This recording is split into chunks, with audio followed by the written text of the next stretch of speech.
So मार्केटको momentum चाहिँ के कस्तो भइरहेछ त अहिले यसो हेर्दाखेरि चाहिँ म्याक्सिमम सेक्टर्सहरुको चाहिँ के भइरहेछ भन्दाखेरि चाहिँ लोअर सपोर्ट लेभलमा चाहिँ आइरहेछ र कतिले त आफ्नो लोअर सपोर्ट लेभल्सहरु पनि ब्रेक गर्दैछ हैन सो जसले चाहिँ के गर्दैछ मोमेन्टम अझै डाउनवर्ड्स नै छ हैन अझै पनि मोमेन्टम आइसकेको छैन मार्केटमा एउटा बुलिश मोमेन्टम आइसकेको छैन बट यस्तो फेजमा पनि सर्टेन सेक्टर्सहरु चलिरहेछ सर्टेन स्टक्सहरु चलिरहेछ त्यो पनि आज हामी हेर्छौं है सो सम अफ द स्टक्स हामी स्टक हन्टमा पनि हेर्छौं जसको नेचर चाहिँ लिडर नेचर छ है त सो नाउ अब मार्केटको एनालाइसिस गरौँ है के कस्तो देखिन्छ भन्दाखेरि चाहिँ मोमेन्टम लिन खोज्छ फेरि यसले आफ्नो स्ट्रक्चरहरु ब्रेक गर्दै तल गइरहेछ है फेरि यसले के गरिरहेछ त भन्दाखेरि चाहिँ लोअर साइडको सपोर्टतिर आइरहेछ है त यो लेभलमा आइरहेछ अब यहाँबाट चाहिँ डिमान्ड आउनु पर्ने हो हैन युजुअली यसो हेर्दाखेरि बट यो नै भन्ने हुँदैन यहाँ आएर अब कस्तो खालके कन्डिसन बनाउँछ मार्केटले कस्तो खालके डिमान्ड्सहरु आउँछ हैन सो यसको लोअर लेभल चाहिँ कति छ 2580 को लेभल्सहरु चाहिँ हामीले हेर्न सकिन्छ अहिलेको लागि एकदमै स्ट्रङ सपोर्ट लेभल हो है त यहाँ देखि चाहिँ तपाईको इन्डिसिजन क्यान्डल्सहरु बनेर चाहिँ फेरि मार्केट फर्किन सक्ने चान्स चाहिँ हेभी छ है सो यो रेन्जलाई चाहिँ हामीले क्लोजली वाच गर्न सकिन्छ 2630 अराउन्ड देखिको 2570-80 को लेभलमा है त फर्स्टमा बैंकिङ हेरौं सो बैंकिङ एकदमै खराब सेक्टर है एकदमै खराब लोअर लो सेम बियर मार्केटमा जस्तो नेचर बनाइरहेछ बनाउँछ प्राइसले सेम त्यस्तै बनाइरहेछ है सो त्यही हो अहिलेको लागि अब अलिकति मोमेन्टम आएपछि मात्र हेर्दा बेटर हुन्छ बैंकिङको स्टक्सहरु है सो आफ्नो स्ट्रङ सपोर्ट लेभल पनि ब्रेक गरिरहेछ सो पोजिटिभ साइन अहिले छैन तत्काल चाहिँ है त सो अब फेरि यसले रिक्लेम गर्छ भने भित्र रिक्लेम गर्छ भने चाहिँ लिक्विडिटी लिएर आएको भन्ने हुन्छ जुन चाहिँ स्ट्रङ हुन्छ बट आगामी दिनमा हेर्नु पर्ने हुन्छ है बट एकदम तल गइसक्यो अब फेरि रिटेस्ट गरेर फेरि यो लेभलमा खेल्न सक्छ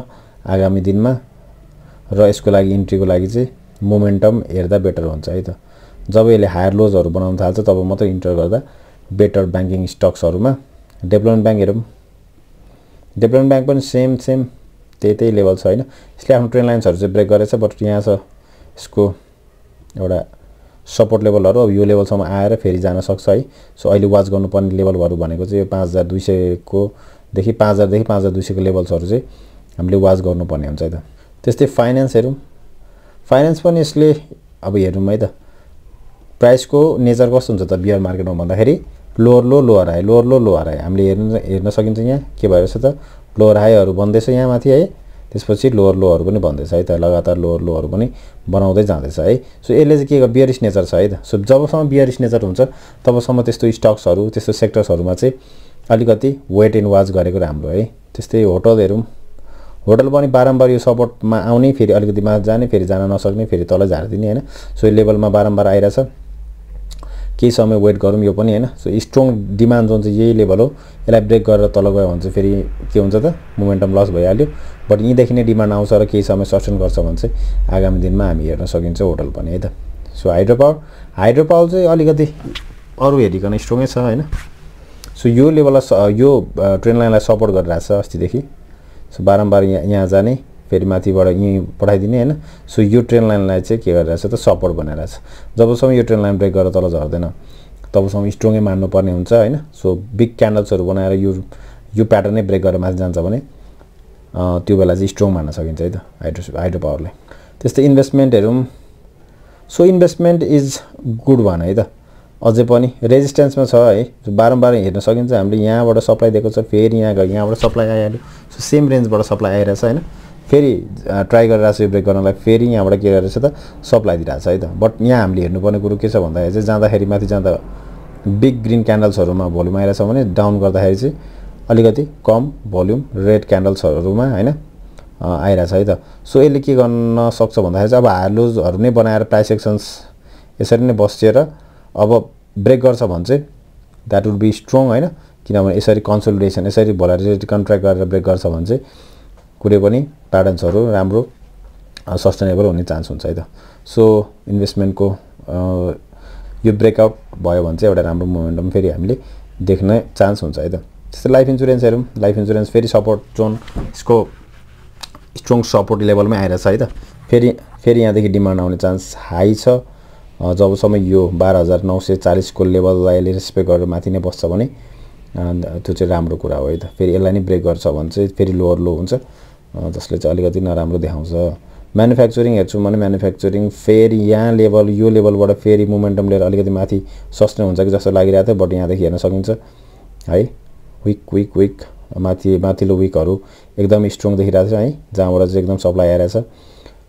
सो जसले गर्दा फेरि यो लेभलसम्म नै आउन सक्छ है त फेरि म्यानुफ्याक्चरिङ। एन्ड माइक्रो फाइनेन्स त फेरि खराबै भइहाल्यो अहिलेको लागि होइन, बट स्ट्रङ डिमान्ड जोनमा चाहिँ आएको छ यता। लास्ट एउटा यसको स्ट्रङ सपोर्ट एरिया भनेको चाहिँ यो लेभल हो तपाईँको 4086 देखि 4700 को लेभल्समा चाहिँ आएर डोजी क्यान्डल पनि बनाएको छ। मेबी यसलाई रेस्पेक्ट गरेर फेरि माथि नै कन्सोलिडेट गर्यो भने बेटर होइन, बट ओभरअल हामी प्राइस एक्सन हेर्छौँ भने चाहिँ नट गुड है त। मोमेन्टम छैन, मोमेन्टम नभएको सेक्टर्समा अहिले नजाँदा बेटर होला। त्यसपछि अदर्स हेरौँ, अदर्स पनि त्यही हो, आफ्नो स्ट्रक्चरहरू ब्रेक गरेर तल झरिरहेछ, नट गुड अहिले है। एन्ड नन लाइफ इन्सुरेन्स सपोर्टमा आएको छ, but momentum is not good. केही समय हेर्नै पर्ने हुन्छ सबै सेक्टर्सलाई है त ब्रेकअप ट्रेडिङ गर्नुहुन्छ भने। And others हेरिहाल्यो। ट्रेडिङ पनि नराम्रो भनौँ है, यहाँ ब्रेकआउट गरेपछि यदि स्ट्रङली जाने हो भने यसरी विकहरू कस्तो आइरहेछ क्या, एकदमै हेभी विक। प्राइस माथि जाने फेरि सेलिङ आइहाल्ने, प्राइस माथि जाने सेलिङ आइहाल्ने भइरहेछ है। सो वेट एन्ड वाच गर्दा बेटर हुन्छ है त अहिले। सो ओभरअल हामीले मार्केटको सिनारियो हेर्छौँ भने के छ भन्दाखेरि चाहिँ त्यस्तो गुड छैन अहिले है त। मोमेन्टम छैन, मोमेन्टम नभइसकेपछि म्याक्सिमम स्टक्सहरू चल्दैन है त। र अर्को कुरा के मार्केट ब्रेथ हेर्छौँ भने हामी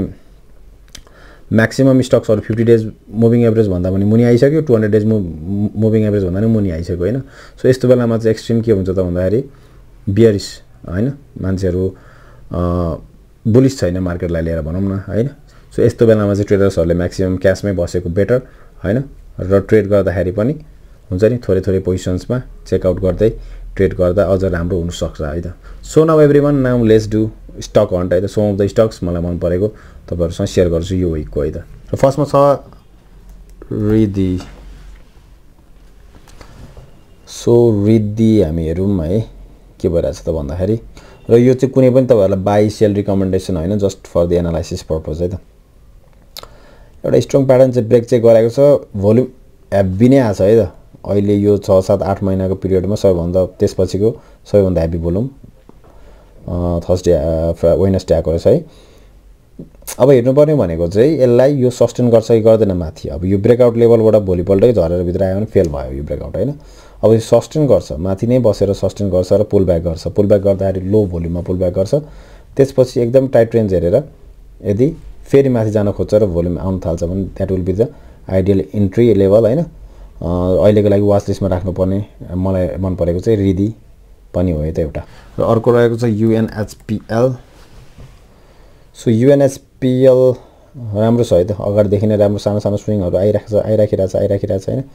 मार्केट एकदमै खराब भएको बेलामा पनि सानो स्विङ्सहरू पनि दिइरहेछ अलिअलि। सो रिलेटिभ स्ट्रेन्थ वाइज राम्रो छ स्टक्स। र अर्को कुरा यसले क्लेम सबै मुभिङ एभरेजहरू क्लेम गरिसकेको छ, द्याट इज एकदमै राम्रो होइन, रिलेटिभ स्ट्रेन्थ वाइज राम्रो छ भनौँ। र के गरिरहेछ त भोल्युमहरू हामीले अप भोल्युमहरू हेर्छौँ भने ग्रिन क्यान्डल्सको भोल्युम्सहरू हेर्छौँ भने ग्रिन छ, एबभ एभरेज भोल्युमहरू छ, र रेड क्यान्डल्सको भोल्युमहरू बिलो एभरेज भोल्युमहरू छ म्याक्सिमम है त। सो यसले के इन्डिकेट गरिरहेछ भन्दाखेरि चाहिँ मेबी है त एउटा मोमेन्टम आयो भने फेरि यसले पनि सानो स्विङहरू पनि दिन सक्छ। र हेर्नुपर्ने रेन्ज भनेको यो हो होइन, 350 को लेभल्सभन्दा माथि जान्छ र भोल्युम आउन थाल्छ, रिलेटिभ भोल्युम होइन बिहानदेखि नै स्टार्ट्स हुन थाल्छ भने that will be the entry level है त। सो त्यो हेरेर चाहिँ हामीले के गर्न सकिन्छ त, इन्ट्री प्लानहरू पनि बनाउन सकिन्छ है त। र यो विकमा चाहिँ ओन्ली दिस 2 है, अरू त्यति मलाई ठिक लागिरहेको छैन स्टक्सहरू, र कति अगाडि नै भनेको होला। सो त्यही दोहोरिन्छ भनेर भनेको छैन मैले होइन। सो यो स्टक्सहरू चाहिँ only for the analysis purpose, कुनै पनि हालतमा तपाईँहरू ट्रेड नगर्नु होला यतिकै भिडियो हेरेर होइन। इट इन्भल्भ्स रिस्क, र तपाईँहरूले रिस्क म्यानेजमेन्ट गर्नुहुन्छ भने मात्र यस्तो स्टक्सहरू ट्रेड गर्नुपर्ने हुन्छ है त। र यदि तपाईँहरूलाई राम्रोसँगले सिक्न मन छ भने म्यासेज गर्न सक्नुहुन्छ वाट्सएपमा होइन। सो कसरी ब्रेकआउट ट्रेडिङ होइन, स्पेसली ब्रेकआउट ट्रेडिङ कसरी गर्ने भन्ने कुराहरू चाहिँ त्यहाँ कुरा हुन्छ। र अथवा होइन सिकि पनि रहेको छु, but only for the decision मेकिङहरूमा प्रब्लम छ, कसरी ट्रेड गर्ने, कसरी रिस्क म्यानेजमेन्ट गर्ने, कसरी साइकोलोजी स्ट्रङ बनाउने भन्ने हो भने चाहिँ हाम्रो पेड कम्युनिटीमा पनि जोइन भएर बस्न सकिन्छ है त। So thank you everyone for watching this video till now, see you in next video.